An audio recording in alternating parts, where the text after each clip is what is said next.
नमस्कार, मैं विष्णु शर्मा आपके लिए एक शो लेकर हाजिर हूँ रजिया सुल्तान पर। दिल्ली की पहली और आखिरी महिला सुल्तान दिल्ली की। और रजिया सुल्तान का नाम तो हम लोगों ने बचपन से सुना है, लेकिन आज हम रजिया सुल्तान के बारे में ऐसे दो सवाल लेकर आए हैं जिनका जवाब नहीं मिला। आज इसलिए क्योंकि 14 अक्टूबर को रजिया सुल्तान की एक तरह से कहते हैं डेथ एनिवर्सरी होती है। उनको मार दिया गया था रजिया सुल्तान को। तो हम इसलिए ये इस मौके पर ये सवाल लेकर आए हैं, दो सवाल जो उठते रहे सालों से कि इन सवालों का जवाब जो है आज तक किसी ने ठीक से दिया नहीं। हम फिर ये सवाल उठा रहे हैं कि हो सकता है इस शो को देखकर कुछ लोग हैं जिनके पास जानकारी हो, कुछ इतिहासकार हैं, उस शो को देखें और इन सवालों के अगर ठीक से जवाब हो तो वो शायद दे पाएँ। लेकिन वो सवाल काफ़ी दिलचस्प हैं जिन्हें आप मेरे साथ देखिएगा। पहला सवाल कि अगर रजिया सुल्तान की कब्र या रजिया सुल्तान की मज़ार मकबरा है कहाँ, क्योंकि रजिया सुल्तान के बारे में आप जब पता करते हैं कि तो पाते हैं कि एक नहीं, दो नहीं, तीन जगह उनके कब्र होने के दावे किए गए। मैं तीनों की आपको तस्वीरें दिखाऊंगा। एक पहले बता दूं, रजिया सुल्तान की जो पहली कब्र जिसका बात की जाती है वो दिल्ली में बोली जाती है। बुलबुल खाना तुर्कमान गेट पर है, वहाँ रजिया सुल्तान की कब्र में उसका आपको फोटो दिखाऊंगा। ये वो जगह है और यहाँ पे एक नहीं बल्कि दो, ये बड़ी कब्र और एक छोटी कब्र। इनके बारे में दावा किया जाता है कि बाकायदा वहाँ बाहर एक बोर्ड भी लगा हुआ है और अंदर ये गली में जाके अंदर ये कब्र है और बहुत अच्छी हालत में नहीं है। जिस तरह के इलाके में है, ये कहा जाता है कि एक दूसरी कब्र जो है याकूत की है। याकूत कौन था? याकूत एक हबशी जिसे आप बोलते होंगे, अफ्रीकन एक दास था अबिसिनिया का, जिसको इसके रजिया सुल्तान के पिता इल्तुतमिश से अल्तमश जो भी बोल सकते हैं वो लेकर आए थे। और किस लिए लाए थे? क्योंकि रजिया सुल्तान को ट्रेनिंग देनी थी, क्योंकि रजिया सुल्तान का एक भाई था जिसकी जल्दी डेथ हो गई। तो रजिया सुल्तान के फादर को लगा कि अब कौन संभालेगा। दो सौतेले बेटे भी थे लेकिन वो किसी लायक नहीं थे, तो रजिया सुल्तान को उसकी कमान सौंपनी थी। तो याकूत ने ये सोचा, याकूत को ट्रेन किया गया। याकूत ने रजिया सुल्तान को ट्रेनिंग दी।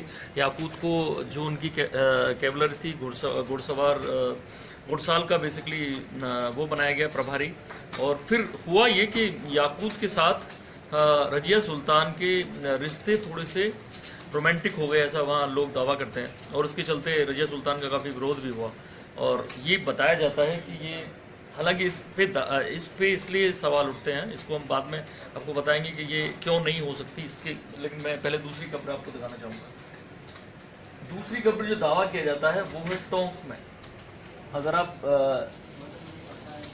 जाएंगे तो ये जो दावा किया जाता है, टोंक का एक इलाका है जहाँ रजिया सुल्तान की कब्र होने का। इसलिए ढेर सारी जो न्यूज की वेबसाइट्स हैं, चैनल्स हैं, ये अलग अलग लोग दावा करते रहे कि ये यहाँ टोंक में उनकी कब्र है।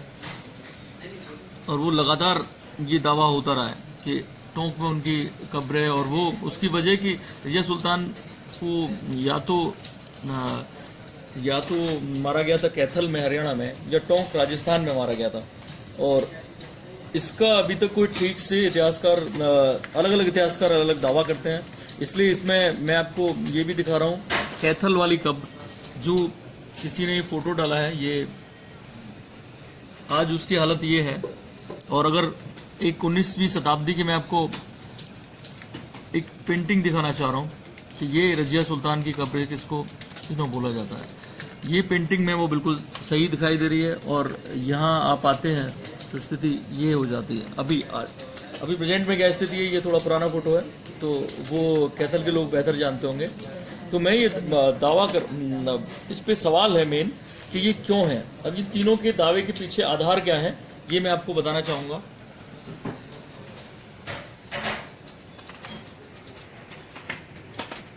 हुआ ये कि रजिया सुल्तान की, इसके पहले आपको एक बार पूरी कहानी सुनानी पड़ेगी, रजिया सुल्तान थे क्या। और लेकिन उससे पहले मैं आपको एक बार दूसरा सवाल आपको बता देना चाहता हूँ जो अब तक उठता रहा है, जिसको उठाया बेसिकली कमाल अमरोही की फिल्म रजिया सुल्ताना से।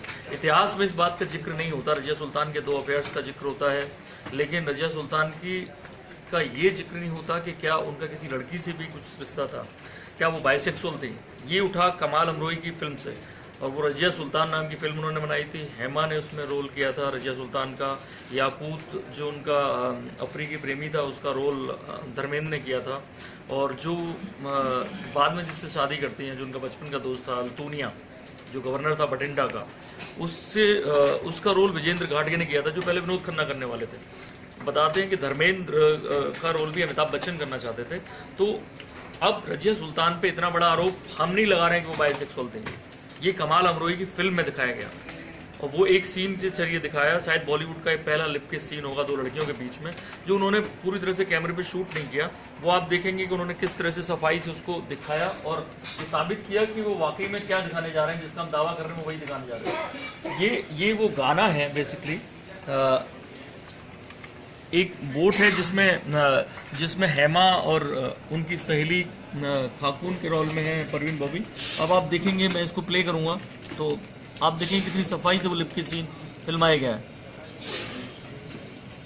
ये परवीन बॉबी झुकती हैं और हेमा का हाथ आप देख सकते हैं कि हेमा ने इसको ढक लिया है।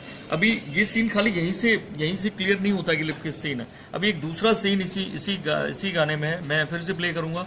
इस बोट पे 2 लड़कियां बैठी हैं जो इस बोट को चला रही हैं दासी के तौर पे, और वो इशारा करती है, पहली वाली हंसती है कि ये क्या कर रही हैं दोनों लड़कियां। तो दूसरी जो लड़की है वो उसको गला काटने की धमकी देती है कि चुप रहो। देखिए अब सीन को देखिए,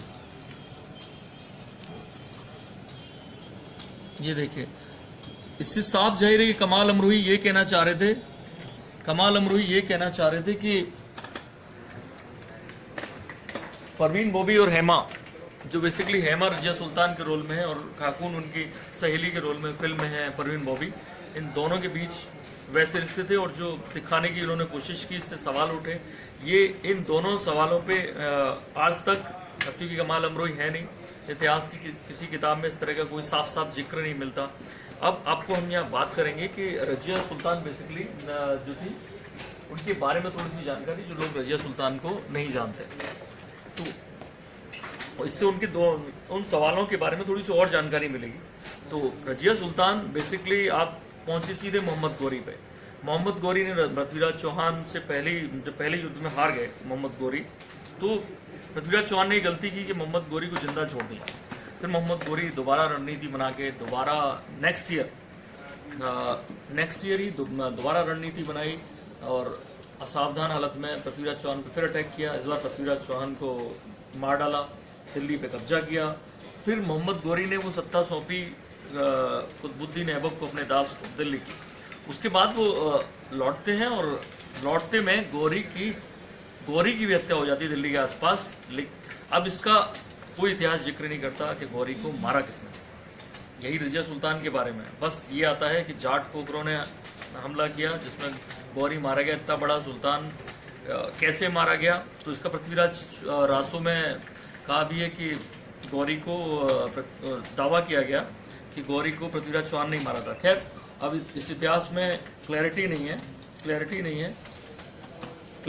लेकिन जो बात थी कि उसके बाद कुतुबुद्दीन ऐबक को छोड़ा और कुतुबुद्दीन ऐबक की जो बेटी थी उसकी शादी हुई इल्तुतमिश से या अल्तमश, जो दोनों नाम चलते हैं। उसको जो बेटी से, इन दोनों की शादी के बाद जो बेटी पैदा हुई वो थी रजिया सुल्तान। अच्छा, इसके एक और भाई था जिसकी जल्दी डेथ हो जाती है। इसके चलते क्या होता है कि अब अल्तमश को ये लगता है कि अब मैं किसको अपना उत्तराधिकारी घोषित करूंगा, तो रजिया सुल्तान को ट्रेनिंग दिलाने के लिए याकूत को, जो अफशी था उनका, वो ट्रेंड था, अच्छा घुड़सवार था, उसको घुड़शाला का अध्यक्ष बनाते हैं, उसके ट्रेनिंग के काम में लगाते हैं। रजिया सुल्तान को जब दोनों की निकटता बढ़ती है, घोड़े से नीचे उतारना, घोड़े पे चढ़ाना, ये सब सरदार देखते हैं, तो रजिया तो वो उसको शिकायत भी करते हैं कि रजिया को अपना उत्तराधिकारी घोषित मत करिए, लेकिन वो रजिया को उत्तराधिकारी घोषित करते हैं। यहाँ पे एक सौतेली माँ थी रजिया की, शाह तुर्कान, जो बेसिकली दासी थी, और उसका बेटा था रुकनुद्दीन फिरोज। वो भी चाहती है मेरा बेटा बन जाए, लेकिन ऐसे दो सौतेले भाई थे रजिया के। अब होता ये है कि रजिया को जैसे ही उत्तराधिकारी घोषित किया जाता है, उसको कुछ सालों बाद 1236 में डेथ हो जाती है जब उसके फादर की। तो सारे सरदार क्या करते हैं, शाह तुर्कान से हाथ मिला के रुकनुद्दीन फिरोज को सुल्तान बना देते हैं दिल्ली का, और रजिया को साइडलाइन कर देते हैं। लेकिन 6 महीने के अंदर ही जनता इतनी त्रस्त हो जाती है, वो सरदार खुद त्रस्त हो जाते हैं, रुकनुद्दीन फिरोज और उसकी मां को मार डालते हैं और रजिया को फिर सुल्तान बनाते हैं। लेकिन रजिया केवल 4 साल दिल्ली की सुल्तान रही, 36 से 40। इस बीच में वो लगातार विद्रोहों को दबाने के लिए, कभी बदायूं, कभी बठिंडा, कभी इधर कभी उधर, वो लगातार, लोग उसे उतना पसंद नहीं कर रहे थे, तो इतने आम लोगों से पसंद कर रहे थे, लेकिन जो उसके सरदार थे वो विद्रोह कर रहे थे, उन्हें एक लड़की का शासन अपने ऊपर पसंद नहीं था, और वो लगातार याकूत और जो आपकी रजिया के संबंधों पे सवाल उठाते रहे। इसमें से एक अल्तूनिया था, बठिंडा का गवर्नर, जो उसके बचपन का दोस्त था रजिया के, वो रजिया को पसंद करता था, तो उसने भी विद्रोह किया। तो रजिया विद्रोह दबाने बठिंडा गई याकूत के साथ, तो वहाँ याकूत मारा गया, रजिया को कैद कर लिया गया।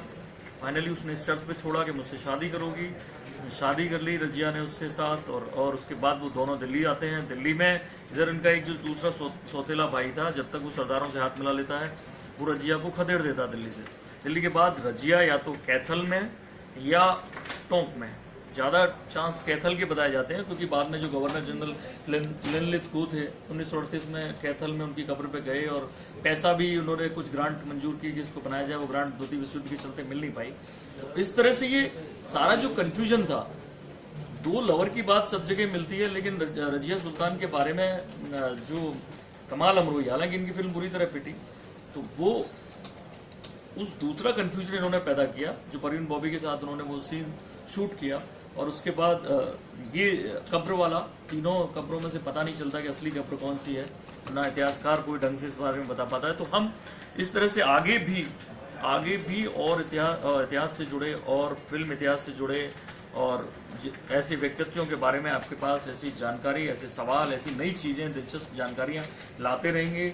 देखते रहिए आप हमारे साथ इनखबर.com पे रहिए, और बताइएगा कमेंट करके कि कैसा लगा आपको ये शो, और इस बारे में कोई और जानकारी आपके पास हो तो आप हमारे साथ शेयर कीजिए। थैंक यू, इजाज़त दीजिए मुझे अभी इस बार।